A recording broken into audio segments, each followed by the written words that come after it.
Persidangan kasus pembunuhan berencana terhadap Brigadir Nofriansah Yosua Huta Barat sudah memasuki pekan ke-9. Satu demi satu orang-orang yang terlibat atau mengetahui kasus ini dihadirkan sebagai saksi. Tak terkecuali Putri Chandrawati.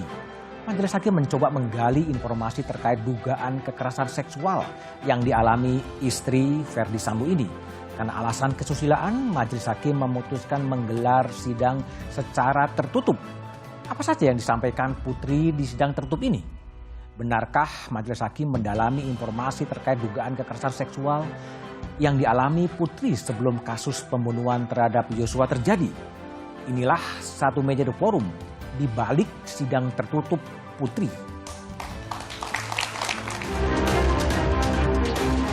Apakah Anda berselingkuh dengan Joshua? Apakah Anda berselingkuh dengan Joshua di Magelang? Dan apakah Anda berselingkuh dengan Joshua selama di Magelang? Pada saat itu Anda menjawab apa? Tidak. Tidak. Anda tahu hasil jawabannya? Tidak. Tidak tahu juga. Tidak ada yang memberitahu kepada saudara? Tidak. Di sini Anda mengabdi indikasi berbohong.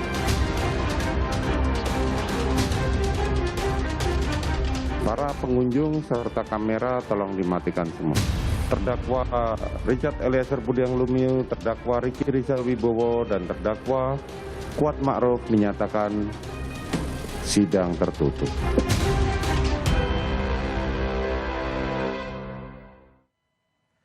Persidangan kasus pembunuhan Yosua menjadi pertaruhan. Apakah keadilan bisa datang dan kebenaran bisa terungkap?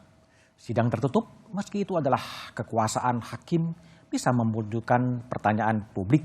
Satu meja The Forum malam ini mencoba mengungkap ketertutupan sidang menjadi lebih terbuka. Di studio telah hadir dari ujung sebelah kanan Martin Lukasi Manjuntak. Malam, Bung Martin. Selamat kuasa malam. hukum keluarga Yosua. Di sebelah kanan saya ada Roni Talapesi, kuasa hukum Eliezer. Malam, Bang Roni. Di sebelah kiri saya ada Abdul Fikar Hajar, pengamat hukum pidana. Malam, Bang Fikar. Dan di ujung sebelah kiri ada Febri Diansah, kuasa hukum Putri Chandrawati.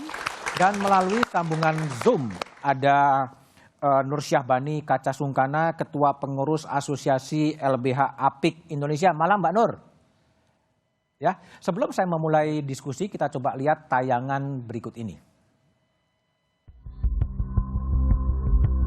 Drama perkara pembunuhan berencana terhadap Brigadir Yosua masih berlanjut di Pengadilan Negeri Jakarta Selatan. Puluhan saksi sudah dihadirkan di persidangan, hingga kesaksian yang paling ditunggu, yakni Putri Chandrawati alias PC. Putri Chandrawati dihadirkan sebagai saksi untuk terdakwa Richard Eliezer, Ricky Rizal, dan Kuat Ma'ruf.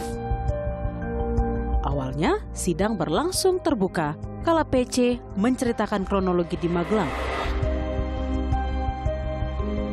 Hingga tiba pertanyaan hakim apa yang terjadi di Magelang pada tanggal 7 Juli. Apakah saudara merasa terbebani dengan pemeriksaan secara terbuka dalam konteks perbuatan asusila? Iya, Yang Mulia. Bila berkenan, sidang tertutup. Terima kasih. Baik, saudara penuntut umum, saudara penasihat hukum, seperti yang tadi saya sampaikan, sidang kita nyatakan tutup, ya, dan para pengunjung serta kamera tolong dimatikan semua. Sidang perkara terdakwa Richard Eliezer Budiang Lumiu, terdakwa Ricky Rizal Wibowo, dan terdakwa Kuat Ma'ruf menyatakan sidang tertutup.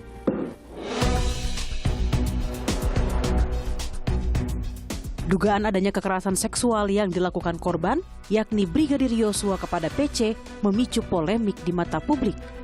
Benarkah itu terjadi? Adakah fakta baru terungkap di persidangan yang tertutup lebih dari 2 jam itu? Dan benarkah ini yang dimaksud pernyataan Menko Polhukam Mahfud MD pada Agustus lalu? Terkait motif Sambo yang hanya boleh didengar oleh orang dewasa. Ini sudah jelas pelakunya, tapi motifnya apa? Gitu. Lalu saya bilang, lo kalau motif biar dikonstruksikan hukumnya oleh Polri. Jangan tanya ke saya gitu. Karena apa? Karena ini menurut saya sensitif. Apa sensitifnya? Ngangkut orang dewasa. Satu ya. Pertama katanya pelecehan. Pelecehan itu apa sih? Apakah membuka baju atau apa? Gitu kan, itu untuk orang dewasa. Yang kedua katanya perselingkuhan 4 segi. Lalu siapa yang bercinta dengan siapa? Gitu kan? Lalu yang ketiga ada yang terakhir yang muncul karena perkosa. Upaya usaha perkosaan lalu ditembak. Itu kan sensitif. Jadi yang buka tuh jangan saya bilang biar polisi aja, karena itu uraiannya panjang gitu. Nanti publik yang membuka kepada polisi yang membuka ke publik lalu dibuka di pengadilan oleh jaksa. Kalau tanya ke saya nanti malah salah. Banyak spekulasi di sidang tertutup. Saya akan tanya kepada Febri Diansah, kuasa hukum Putri Candrawati. Hampir 3 jam. Apa yang disampaikan dalam sidang tertutup itu sebetulnya? Gini, kalau persidangannya tertutup berarti tidak bisa disampaikan materinya ke publik. Sama sekali publik tidak boleh tahu. Pertama, kami ingin tegaskan, pada dasarnya kami punya komitmen yang sama agar persidangan ini dilakukan secara objektif dan secara terbuka. Tapi memang peraturan perundang-undangan kita termasuk ada pedoman mengadili perempuan dan anak yang dibuat oleh Mahkamah Agung memungkinkan ada bagian tertentu yang dibuat tertutup, dan tentu itu sudah diputuskan oleh Majelis Hakim. Kalau kita dengar tadi Bu Putri menyampaikan kalau diperkenankan persidangannya tertutup. Jadi sebenarnya itu sepenuhnya kembali pada Tapi itu artinya atas permintaan Putri Candrawati yang meminta kalau diperkenankan sidang itu tertutup? Ya, sebagai korban dugaan kekerasan seksual tersebut, wajar Bu Putri meminta hal tersebut. Bahwa kemudian hakim mengabulkan agar hakim juga bisa mempertimbangkan dan menggali kebenaran material, melihat fakta-fakta yang ada, kemudian apakah hakim yakin atau tidak yakin, itu kan dia perlu menggali lebih jauh. Dan saksi pada saat itu tentu perlu bicara dalam keadaan tanpa tekanan, dalam keadaan bebas. Dan kita tahu seorang korban kekerasan seksual, dia punya hambatan psikologis yang sangat besar pada saat itu. Adakah sesuatu yang tidak pernah didengar publik dalam kesaksian hampir 3 jam yang disampaikan oleh Putri Candrawati? Sebenarnya yang disampaikan itu sama dengan yang disampaikan di dalam berkas perkara. Jadi secara detail yang disampaikan adalah peristiwa yang terjadi pada tanggal 7. Yang kita sebut dengan dugaan kekerasan seksual. Jadi terminologinya sebenarnya ada beberapa.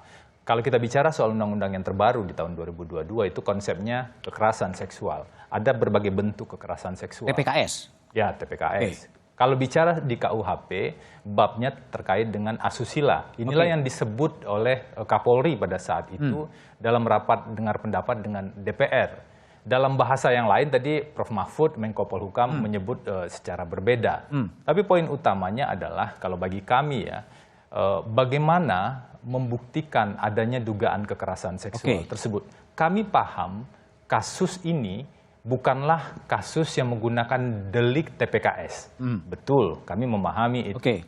Tapi dalam rangkaian peristiwa pidana, dugaan pembunuhan atau pembunuhan berencana ini, ada satu peristiwa yang kami identifikasi terjadi pada tanggal 7, yaitu dugaan kekerasan seksual. Yang menjadi penyebab? Yang menurut kami dari berkas yang ada, jadi kami kan meneliti berkas dan mengikuti fakta persidangan. Yang kami temukan adalah ada 4 bukti dugaan kekerasan seksual. 4 bukti ini mulai dari keterangan saksi, kemudian keterangan ahli, alat bukti surat, hasil pemeriksaan psikologi forensik yang dilakukan oleh ahli, yang diminta oleh penyidik Mabes Polri ya pada saat itu, bukan kuasa hukum. Dan yang keempat, ada yang disebut dengan bukti petunjuk. Dalam konteks ini adalah circumstantial evidence. Dan itu terungkap di Putri Candrawati ketika dalam sidang tertutup semua, diungkapkan? Bu Putri hanya mengungkapkan apa yang ia ketahui dan apa yang ia rasakan pada saat itu. Bu Putri tidak mengungkapkan bukti-bukti yang lain. Karena bukti yang lain kan yang mengungkapkan ada ahli, ada surat, dan ada 2 saksi yang melihat secara persis Bu Putri keluar di luar kamar. Jadi pasca peristiwa dugaan kekerasan seksual itu, 2 saksi ini melihat Bu Putri dalam keadaan setengah pingsan, waktu itu misalnya Kuan Ma'ruf mengatakan Bu Putri tertutup matanya tapi semuanya berantakan. Susi juga melihat sebagai ART pada saat itu. Jadi apapun yang terjadi di dalam kamar, mereka melihat ada kekerasan, ada dampak kekerasan yang dilihat di luar kamar. Kalau yang terjadi di kamar, kita tidak bisa punya saksi yang lain. Yang ada saat ini hanya keterangan Bu Putri, karena yang tahu kan cuma 2 orang pada saat itu. Tapi keterangan Bu Putri ini tidak bisa berdiri sendiri. Ada tadi ya, ada bukti lain yang relevan, yaitu keterangan psikologi forensik. Baik. Yang kita sebut apsifor. Baik. Roni, Anda ikut mendengarkan keterangan Bu Putri dalam sidang tertutup? Iya, Mas Budiman. Apa yang digali oleh hakim? Ya tentunya kalau saya lihat kemarin hakim menggali terkait dengan peristiwa tanggal 7 ya. Apa itu? Yang terkait tadi disampaikan oleh Mas Febri terkait dengan pelecehan ya, dugaan pelecehan ya. Seperti apa sih persisnya? Nah, dalam posisi ini Mas Budiman, klien saya kan... Wah, Anda kan dengar di situ. Iya, mendengar ya. Enggak, ini kita harus, saya bicara dulu posisi klien saya. Tapi kalau yang saya ikuti ya, itu menanyakan terkait dengan peristiwa yang tanggal 7 yang tadi disampaikan bahwa ini bukan untuk dibuka untuk umum ya. Artinya memang betul-betul tidak boleh diceritakan. Sesuatu yang sangat-sangat konfidensial karena kesusilaan itu. Saya pikir ya karena ada kesusilaan itu ya, seperti itu. Eliezer tahu ada peristiwa di Magelang itu? Nah, kalau posisinya Eliezer kan waktu itu dia sedang mengantarkan makanan. Oh, nggak tahu juga berarti? Dia nggak tahu. Oke. Bung Martin, jadi kekeh bahwa kira-kira kausa prima ini adalah pelecehan atau kekerasan seksual? Saya itu sebenarnya bingung ya sama cara pikir rekan saya ini ya. Beliau ini masih memposisikan klien yang sebagai terdakwa ini adalah sebagai korban. Dari mana itu dasar hukumnya gitu ya? Seorang terdakwa dianggap sebagai korban. Putusan hukumnya juga belum ada, ya. Bukti-buktinya juga nihil. Dugaan. Tadi dibilang korban. Sekarang yang saya mau tanya, untuk mendefinisikan suatu orang kenapa menjadi korban, mempertahankan harus ada konstruksi putusan pelecehan atau seksual? Minimal ada laporan polisinya. Ini laporan polisi sudah di SP3. Tapi kan di Jakarta itu. Iya, makanya saya lanjutin lagi. Lalu karena angan-angannya tidak tercapai. Angan-angan. Apa itu? Putri Chandrawati itu berangan-angan diperkosa sama anak klien saya. Kenapa? Karena yang bersangkutan mendalilkan diperkosa tanpa ada bukti yang kuat. Satu saksi bukan saksi. Walaupun di Undang-Undang TPKS satu korban dan satu alat bukti lain itu dan plus keyakinan hakim bisa. Tapi tadi rekan saya bilang ini bukan perkara TPKS. Dan yang paling penting bukti krusialnya, Mas Budiman, harus ada visum et repertum. Tanpa ada visum et repertum itu hanya klaim sepihak yang tidak dapat dipastikan kebenarannya. Tadi rekan Febri mengatakan ya, Bu Putri setengah pingsan. Yang saya mau tanya, kalau setengah pingsan itu kayak gimana sih? Apa dari perut ke kaki?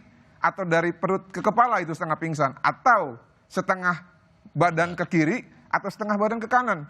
Nah, kalau setengah pingsan pasca diperkosa, kan kalau diperkosa pasti kan nggak pakai celana dalam ya? Siapa yang pakai celana dalamnya itu? Oke, tapi kenapa kekeh dengan cerita kekerasan seksual meskipun banyak yang ragu sebetulnya menurut Anda? Tadi sebenarnya Pak Mahfud aja udah kasih kode. Kalau membuka baju sendiri apakah kekerasan seksual? Makanya rekan Febri itu tadi gagal paham lagi memahami antara asusila dan TPKS. Sebenarnya Pak Mahfud udah kasih clue. Tidak ada ya. Kalau benar-benar kekerasan seksual tidak ada orang membuka baju sendiri. Oke, Mbak Nur, saya tanya kepada Mbak Nur ya, sebagai aktivis perempuan yang banyak mengadvokasi kasus-kasus kekerasan seksual terhadap perempuan, Anda menilai cerita dari Putri itu seperti apa sih Mbak Nur? Ya, ini kan tidak bisa lihat sepotong ya. Harus dalam konteks keseluruhan kasus pembunuhan terhadap Joshua. Di mana ada senario awal yang dianggap gagal karena itu tadi SP3 kan, yaitu pelecehan seksual sebagai motif. Kemudian beralih lokusnya itu ke Magelang. Nah, pemeriksaan yang saat ini dilakukan terhadap BC atau baru saja dilakukan terhadap PC dengan sidang tertutup, itu kan pemeriksaan bukan sebagai korban. Bukan sebagai korban, tapi dalam konteks terdakwa, gitu. Nah, dalam hal itu waktu yang lalu saya mengatakan ini ada obstruction of justice. Siapa yang obstruction of justice, Mbak Nur? Dari kedua, gitu. Karena yang obstruction of justice-nya kan sudah dibuktikan dengan diberhentikannya atau dipecat lewat pemeriksaan baik itu kode etik maupun yang lain gitu. Udah jelas ada obstruction of justice dan Ibu Putri menjadi bagian dari upaya obstruction of justice itu. Mbak Nur sebagai aktivis perempuan gimana sih menilai apakah ini memang patut diyakini memang terjadi kekerasan seksual atau sebaliknya sih sebetulnya kalau tadi menyebutkan ada obstruction of justice part 2 gitu? Iya, saya memang meragukan motif pelecehan seksual itu. Jadi karena pertama ada kebohongan itu yang merupakan obstruction of justice dan kemudian dibangun argumen baru ya yang benar mungkin yang dikatakan tadi ada 2 orang saksi. Tapi saksi-saksi itu adalah orang yang dibayar. Oke, tapi gini Mbak Nur, pertanyaan saya adalah kenapa sih Mbak Nur kelihatannya sebagai aktivis perempuan yang juga tapi tidak mempercayai bahwa narasi terjadinya kekerasan seksual? Tapi jawaban Mbak Nur setelah jeda berikut ini aja.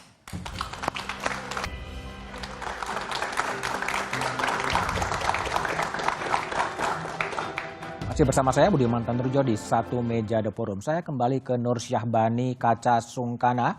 Mbak Nur, saya menangkap kesan Anda tidak percaya bahwa terjadi kekerasan atau pelecehan seksual di Magelang. Kenapa? Ya, begini ya. Secara umum harus kita akui dan sadari bahwa kekerasan seksual itu terjadi karena adanya ketimpangan relasi gender. Ketimpangan relasi antara laki-laki dan perempuan, relasi kuasa. Tapi dalam konteks PC, saya kira itu tidak ada ketimpangan relasi kuasa itu. Justru PC itu harusnya dilihat sebagai seorang yang punya kuasa, yang agensi. Karena Joshua itu kan bawahannya, bahkan disuruh-suruh ke pasar, beli kereta, belanja. Itu tidak ada sekali. Dan ini yang meragukan bahwa perkosaan atau sekarang turun derajatnya menjadi pelecehan seksual itu terjadi. Nah, dalam kultur polisi ya di mana masuk aja siapa komandan atau maaf komandan atau apa itu rasanya tidak mungkin. Lalu kita harus lihat juga keseluruhan kasus yang berkaitan dengan konsorsium itu dan lain sebagainya. Ya, jadi Mbak Nur, tadi Mbak Nur menyebutkan ini obstruction of justice part 2. Itu gimana penjelasannya? Ya, karena yang pertama kekerasan seksual itu dilaporkan terjadi di Duren 3 ya. Terus pindah ke Magelang. Tapi kemudian itu di SP3 kan oleh polisi karena tidak terbukti. Lalu kemudian entah bagaimana pindah ke Magelang.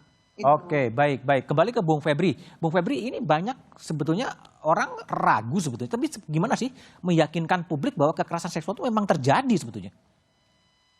Saya tidak bisa salahkan kalau banyak pihak yang ragu. Kenapa ya? Karena tadi yang disampaikan oleh Mbak Nur, ada keraguan yang timbul di publik karena pernah ada fase, ada tahapan yang namanya fase skenario. Fase pembohongan lah ya, kira-kira gitu. Fase kegelapan, fase kebohongan, dan lain-lain. Ketika saya dan teman-teman itu bertemu dengan Pak Ferdi Sambo, saya bilang, kita sulit menjelaskan pada publik kejadian yang sebenarnya tanpa mengakui terlebih dahulu ada fase ini. Nah, itulah yang juga kami buktikan dalam proses persidangan dan diakui sebenarnya oleh Pak Ferdy Sambo. Kalau kita bicara fase skenario, ada 2 skenario sebenarnya. Satu, skenario tembak-menembak. Ini nggak ada. Tembak-menembak ini nggak ada. Bohong Yang besar, ada ya? adalah penembakan. Oke. Yang kedua, skenario, kalau ada tembak-menembak tentu harus ada penyebab. Ya. Maka muncullah skenario kedua, pelecehan seksual di Duren 3. Ini menurut saya dan kalau dilihat di fakta sidang sebenarnya confirm. Inilah 2 skenario. Dan bahkan kepada para saksi termasuk Richard kemarin kami tanya, ada nggak skenario lain selain 2 ini? Nggak ada. Artinya apa? Kita pisahkan dulu mana fase kegelapan dan mana fase berikutnya agar tidak tercampur. Itu yang pertama. Yang kedua, sebenarnya tidak tepat juga kalau mengatakan awalnya di Duren 3 kemudian pindah ke Magelang. Sebenarnya tidak tepat, karena justru di fakta-fakta awal yang muncul itu, peristiwa sebenarnya adalah dugaan kekerasan seksual di Magelang. Kami ketika baru menjadi kuasa hukum juga tentu tidak bisa langsung menelan sepenuhnya. Makanya kami lakukan verifikasi terhadap berkas-berkas yang ada. Tadi saya bilang ada 4 bukti ya. Nah, kalau kita baca lebih detail, hasil pemeriksaan psikologi forensik itu, terkait dengan keterangan Bu Putri disebutkan misalnya, 1, keterangan tersebut konsisten. Itu bukan kami yang menyebut ya. Konsisten apanya? Konsisten terkait dengan peristiwa dugaan kekerasan seksual di Magelang. Nah, yang kedua, tidak ada indikasi malinggering. Malinggering atau kebohongan yang disampaikan. Yang ketiga, keterangan tersebut sesuai dengan indikator kredibel. Ini psikolog forensik yang menyampaikan. Jadi ada bukti-bukti yang... Buktinya itu ya, yang dimiliki nanti tentu jaksa juga akan menghadirkan, karena itu ya? bukti surat dan bukti ahli. Bisa dielaborasi lebih lanjut. Baik, Bung Fikar. Sebelumnya, Bang, tambahan sedikit lagi. Kita juga perlu ingat, Komnas Perempuan sebenarnya pernah menyampaikan ada dugaan kekerasan seksual, dan Komnas HAM merekomendasikan agar dugaan kekerasan seksual ini diusut lebih lanjut yang di Magelang. Jadi nggak tiba-tiba Bung Fikar, muncul. sebagai ahli hukum pidana, ini gimana sebuah kekerasan atau pelecehan yang dugaan pelakunya juga meninggal dan nggak ada saksi, sebetulnya gimana? Iya, ya kalau melihat prinsip pidananya ya begitu pelakunya meninggal selesai sebenarnya. Selesai, tidak ada penuntutan. Tapi kok dikembang-kembangkan terus? Nah, ini kan kaitannya dengan menjadi motif dia, menjadi motif ketika kemudian terjadi ada penembakan itu. Gitu. Nah, ini yang kemudian dibuka terus gitu, seolah-olah memang ada motif-motif ini gitu. Nah, itu yang saya kira. Jadi kalau menurut feeling Anda ini gimana? Ini memang sesuatu yang tadi Mbak Nur kan mengatakan ini obstruction of justice part 2 lah kira-kira. Ya. Kalau Anda lihat? Ya, saya juga sependapat begitu. Ya, artinya ini sebenarnya. Sependapat begitu tuh kekerasan seksualnya nggak ada gitu maksudnya? Iya. Lalu kenapa nembak? Nah, itu yang kemudian dia terlalu termakan oleh perkataan istrinya itu. Jadi karena istrinya bercerita begini-begini. Nah, itu yang menurut saya. Sumbu pendek, hajar, kira-kira gitu. Menjadi tidak rasional laki-laki kan.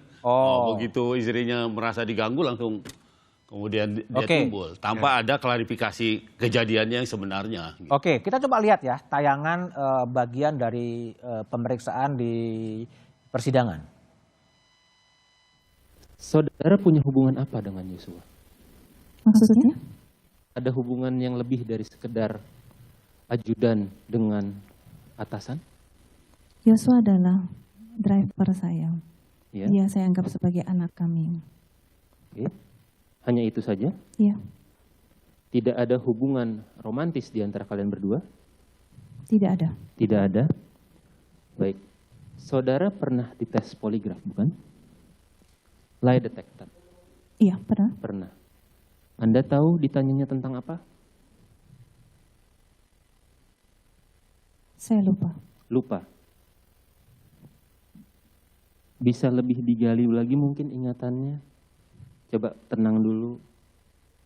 Karena saksi tidak ingat, Bapak kami akan bacakan pertanyaannya. Baik, silakan. Sebentar yang mulia. Dalam pertanyaan, apakah Anda berselingkuh dengan Joshua? Apakah Anda berselingkuh dengan Joshua di Magelang? Dan apakah Anda berselingkuh dengan Joshua selama di Magelang? Pada saat itu Anda menjawab apa? Tidak. Tidak. Anda tahu hasil jawabannya? Tidak. Tidak tahu juga. Tidak ada yang memberitahu kepada saudara. Tidak.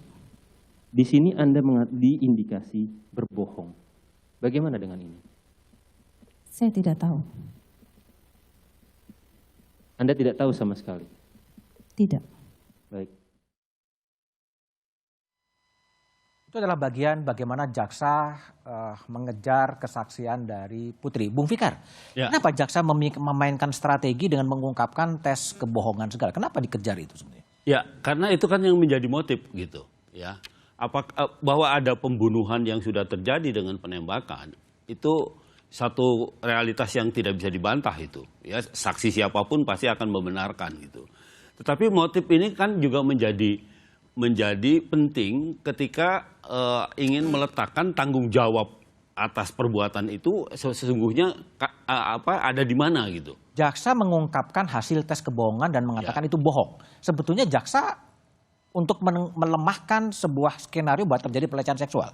Ya, menurut saya sebenarnya jaksa berpendapat begitu, tidak ada pelecehan seksual, kekerasan seksual itu. Tetapi ada menjadi sangat mungkin ada motif lain gitu. Cuma itu tidak terungkap gitu. Itu yang. Dan cara jaksa untuk melemahkan skenario itu dengan membuka tes kebohongan itu. Tes kebohongan itu gitu. Jadi dengan membuka tes kebohongan itu kan akan kelihatan gitu. Sebenarnya motif yang sesungguhnya bukan itu, ada motif lain. Motif apa? Nah, itu yang mestinya dikejar oleh penyidik. Oke, gitu. Bung Martin. Oke, siap. Apa sih yang janggal dari pengakuan Putri? Ya, apakah ada skenario atau motif lain? Tapi jawabannya setelah jeda berikut ini aja. Hasil plus berarti mengindikasikan seorang terperiksa NDI. NDI, no deception indicated. Artinya apa itu? Tidak terindikasi berbohong. Tidak terindikasi berbohong. Kalau terdakwa Sambo apa? Terindikasinya apa? Minus. Siap. Minus. Siap. Kalau minus apa? Terindikasi berbohong. Terindikasi. Siap. Sebutin aja besar. Tidak apa-apa, kamu ahli kok. Siap. Terindikasi berbohong. Siap. Kalau terdakwa Putri. Terindikasi berbohong. Siap. Kalau terdakwa Kuat. Terdakwa Kuat jujur dan terindikasi berbohong. Oh, abu-abu dia, jujur dan terindikasi berbohong. Kalau untuk terdakwa siapa namanya? Riki. Untuk saudara Riki pertanyaannya sama seperti saudara Kuat Ma'ruf dan hasilnya dua-duanya jujur. Hasilnya dua-duanya jujur.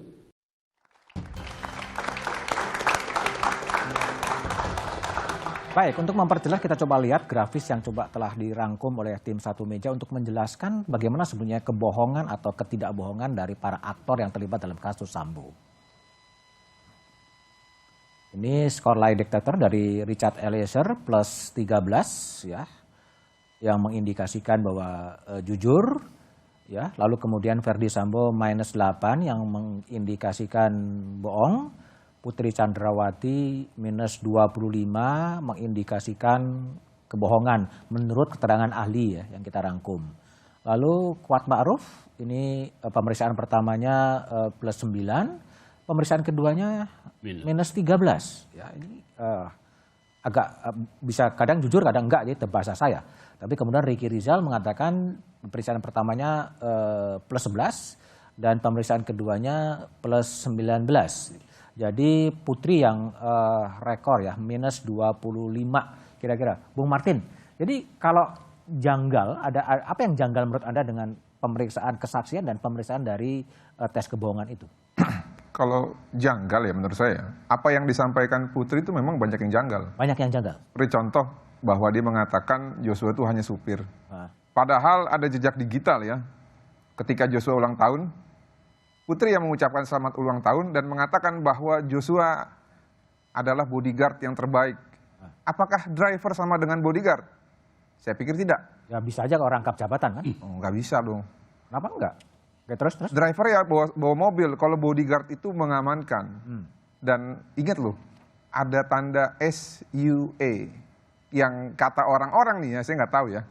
Kalau kepastiannya kan pasti Bu Putri yang lebih tahu ya. Tapi idealnya kata SUA itu adalah special UR. Makanya dari sini dikaitkan dengan hasil poligraf yang menanya apakah Bu Putri memiliki hubungan affair dengan Joshua. Saya melihatnya begini ya, secara garis besar saya menolak. Karena saya yakin Joshua itu tidak suka sama Bu Putri sebagai ketertarikan lawan jenis, tapi sukanya sebagai orang tua angkat ya. Karena memang orang tuanya di Sungai Bahar pernah menyampaikan bahwa kami orang tua kandungmu, tapi yang di Jakarta itu anggaplah orang tua angkatmu. Nah, namun kita kan nggak tahu apa yang ada di dalam isi kepalanya Bu Putri. Apakah hal yang lain yang dianggap atau sama seperti yang dirasakan oleh Joshua, bahwa benar Putri menganggap Joshua adalah sebagai anaknya. Nah, kalau kita korelasikan dengan hasil lie detector tersebut, mungkin saja matching. Kenapa? Karena memang imajinasi Putri itu Joshua adalah orang yang dia suka gitu loh. Tapi Joshua di lain pihak tidak suka sama dia.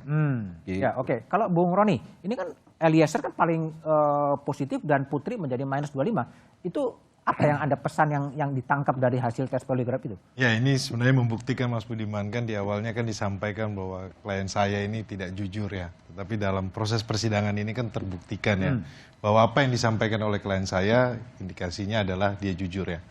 Nah, dalam proses peristiwa pidana ini kan kita harus melihat satu peristiwa, rangkaian peristiwa yang utuh ya. Menarik kan kalau Bung Febri kan ketika klien saya menyampaikan hal yang baik, tentunya Bung Febri mengambil, tetapi kalau hal yang tidak baik tidak dikutip. Jadi ini merupakan, kalau saya lihat seperti standar ganda ya. Standar ganda dari siapa? Jadi dari rekan Febri. Baik, Bung Febri. Kalau Bung Febri lihat gimana? Klien Anda tadi kalau mengikuti tes poligraf minusnya 25 sebetulnya. Banyak bohongnya kalau dalam bahasa awam. Kita bicara poligraf. Sebelum bicara perdebatan dan diskusi terkait dengan poligraf, kita lihat dulu pertanyaan yang kemudian disimpulkan. Tadi kan kalau Bu Putri dan Pak Sambo udah dibahas ya. Pertanyaan yang kemudian disimpulkan jujur atau tidak jujur. Untuk Richard itu pertanyaan ahli pada tes poligraf itu ada 3. Yang intinya, apakah Anda menembak Joshua atau tidak?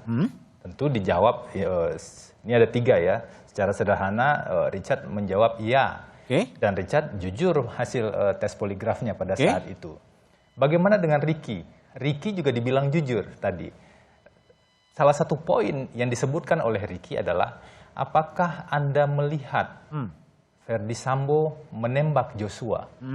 Ricky yang ada di lokasi mengatakan dia tidak melihat Ferdi Sambo menembak Joshua. Dan itu disebut oleh tes poligraf jujur.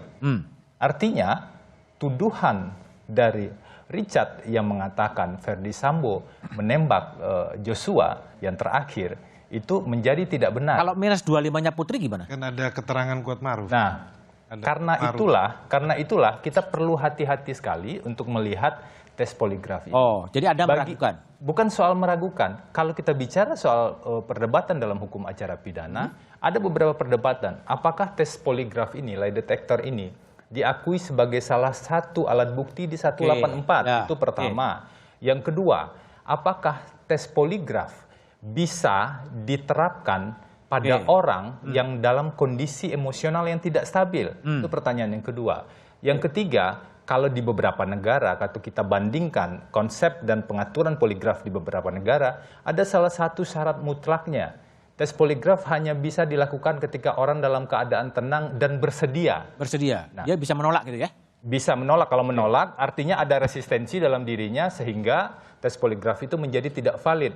Nah, ini memang dikembalikan nanti pada hakim. Kalau saya sebagai kuasa hukum dan juga perlu secara objektif melihat fakta persidangan, kita perlu melihat rangkaian fakta yang satu dengan fakta yang lain. Makanya saya sebut Richard, dalam beberapa hal saya percaya dengan Richard bukan karena keterangan tunggalnya, tapi karena keterangannya itu berkesesuaian dengan bukti yang lain. Maka kita percaya dengan Richard.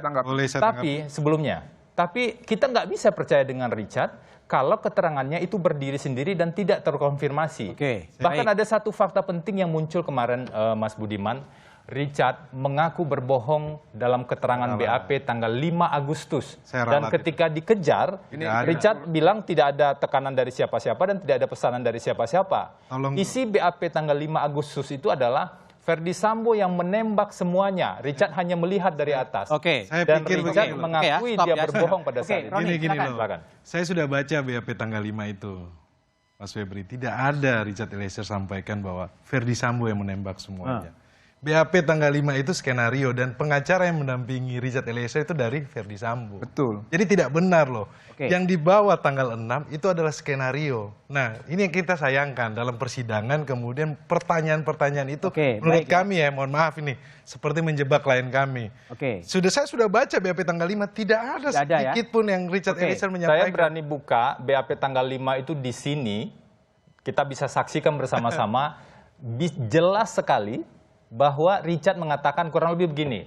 Richard dari atas, kemudian dia bilang jadi pertama ketika Richard disuruh ke lantai 3, ketemulah sama Verdi Sambo. Verdi Sambo kemudian meminta senjata Glock-nya Richard. Kemudian Verdi Sambo seolah-olah membawa senjata Glock-nya Richard. Di duren 3, Richard naik ke lantai 2 dan kemudian mendengar suara letusan di bawah. Dia turun. Verdi Sambo, Joshua sudah tergeletak, Verdi Sambo menembak semuanya, dan kemudian Verdi Sambo menyerahkan senjata ke Richard. Itu BAP tanggal 5 yang pertama kali berubah dari skenario, dan Richard mengakui dia bohong pada saat itu. Ketika kami kejar. Coba Roni, BAP itu kita harus lihat bersama dong, Mas. Iya, makanya bisa kita lihat bersama. Jangan ini sepotong maksud saya. Baik ya, itu. Tapi gimana, Bung Fikar? Kalau lihat Anda tadi secara keilmuan, Anda kan akademisi hukum pidana dengan minus 25 untuk Putri Candrawati. Apa yang mau disampaikan sebetulnya? Ya, menurut saya agak mengerikan juga. Artinya keterangannya hampir tidak ada yang benar kan begitu? Hampir tidak ada yang benar. Iya. Ya kan minusnya terlalu banyak gitu. Itu yang Tapi itu kesaksian apa? Apakah memang hobinya bohong atau hanya keterangan tertentu aja sih yang bohong? Menurut saya sudah menjadi bagian dari bagian dari perilaku gitu loh. Ya, perilaku saya. Hasil tes poligraf itu pengertian minus 25 itu apa? Kesaksian yang diterangkan itu atau memang menjadi sebuah habit keseluruhan sih membacanya? Kan begini, ketika orang menjawab satu pertanyaan, itu juga akan dipengaruhi oleh kebiasaan-kebiasaan sehari-harinya gitu. Nah itu yang ketika dia timbul niat umpamanya untuk menjawab pertanyaan itu secara jujur atau gimana, itu pasti ada gangguan-gangguan juga kalau memang biasa merekayasa atau biasa itu pasti nggak ini. Baik. Kayak ke Mbak Nur lah. Mbak Nur yang memang sering sekali untuk menangani kekerasan seksual, tapi dalam proses pembuktian ya, terjadi atau tidak terjadinya kekerasan atau pelecehan seksual itu gimana sih? Betapa sulitnya atau betapa mudahnya? Tapi jawabannya setelah jeda berikut ini.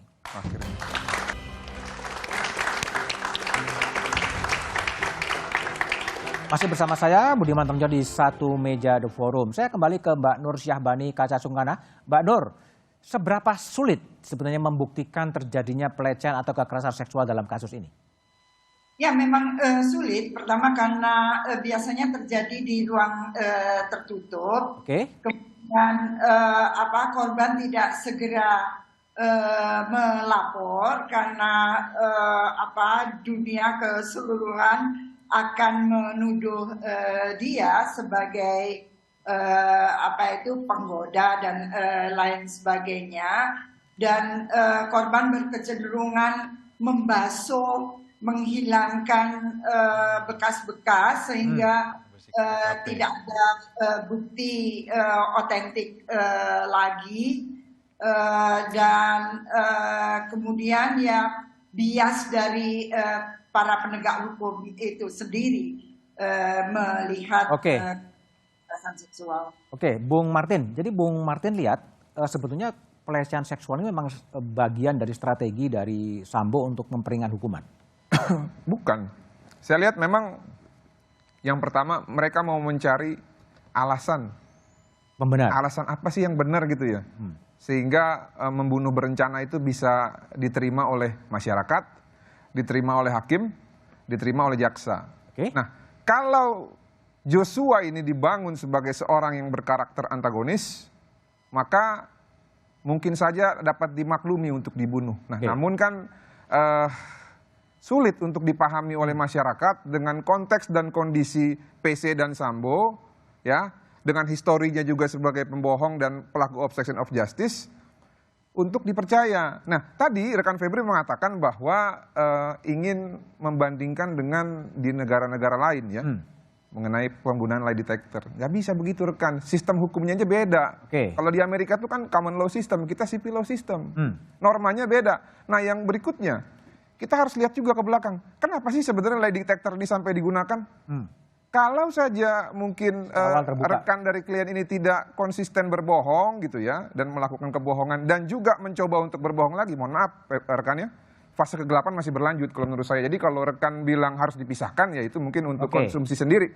Tapi kalau untuk konsumsi publik, saya yakin sampai saat ini publik masih beranggapan bahwa fase kegelapan itu masih berlanjut sampai sekarang. Dan mudah-mudahan ya, kalau ini dilanjutkan, saya juga nggak mau ada orang dihukum maksimal. Oke, baik. Bung Febri, jadi gimana strategi yang Anda jalankan untuk membuktikan bahwa kekerasan seksual atau pelecehan seksual itu terjadi di Magelang dan menjadi kausa prima terjadinya pembunuhan? Pertama, poin yang paling krusial adalah pembunuhan sudah terjadi. Ada seorang bernama Joshua yang mati. Apapun alasannya, apapun faktor penyebabnya, pembunuhan ini tidak bisa dibenarkan. Artinya yang bersalah harus dihukum. Itu poin pertama. Poin kedua, yang kami harapkan itu sederhana, Mas Budiman. Yang kami harapkan itu adalah semua fakta itu dibuka secara terang. Secara terang. Jangan dipenggal-penggal, jangan dipotong-potong, dibuka secara terang. Dan yang kita lihat bersama-sama adalah ruang tengah persidangan. Jadi fakta di persidangan lah yang digunakan untuk menguji dengan argumentasi hukum yang ada. Yang tidak sesuai buktinya hanya satu keterangan saja harus diabaikan. Yang bertentangan keterangannya harus dicari kebenaran materialnya. Nggak boleh berasumsi dan apalagi memvonis keterangan duluan. di persidangan lah yang terbukti ya. Fakta di persidangan lah yang menjadi penting untuk melihat. Bung Roni, jadi Eliezer yakin bahwa Yosua tidak melakukan pelecehan seksual. Kenapa yakin? Kami sulit mempercayai keterangannya saudara PC ya dari awal itu. Begini aja, simple. Yang disampaikan bahwa dia tidak ada di lantai 3. Pertanyaan saya kepada Ferdi Sambo, CCTV-nya di mana? CCTV-nya rusak. Nah kalau TKP yang rusak seperti ini kan merugikan klien saya, Mas. Nah juga tadi kalau rekan Febri sampaikan bahwa keterangan Richard Eliezer sendiri. Richard Eliezer sampaikan bahwa ketika mempacking barang tersebut, ada Bu PC, ada si Ricky, ya di situ kan disuruh bersihkan barang-barang tersebut karena takutnya ada DNA dari Ferdi Sambo. Nah itu juga pun Ricky Rizal menyampaikan di persidangan betul gitu loh. Itu kan fakta persidangan bahwa Richard Eliezer tidak berdiri sendiri.